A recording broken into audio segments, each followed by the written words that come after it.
अस्सल 24 कॅरेट सोनं अशा जळगावची संपूर्ण देशामध्ये सुवर्ण नगरी म्हणून ओळख आहे।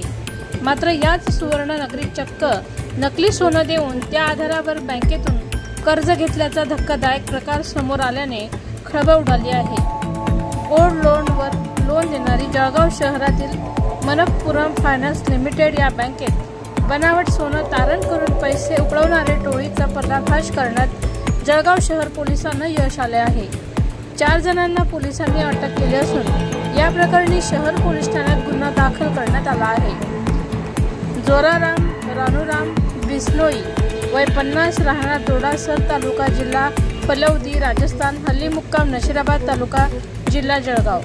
सोन्याचा कारागीर चेतेंद्र ओमप्रकाश शर्मा वय 31 राहणार आग्रा उत्तर प्रदेश हल्ली मुक्काम बालाजीपेठ जळगाव। सतीश चंद्र शौरन सिंग वय 32 आणि संतोष मुन्नालाल कुशवाह वय 35 दोन्ही राहणार आग्रा अशी अटकेतील 4 संशयितांची नावे आहेत। या प्रकरणी पोलिसांनी संशयित आरोपींकडून बनावट सोनं, दुचाकी, मोबाईल, रोख रक्कम व काही कागदपत्रे असा मुद्देमाल जप्त केला आहे।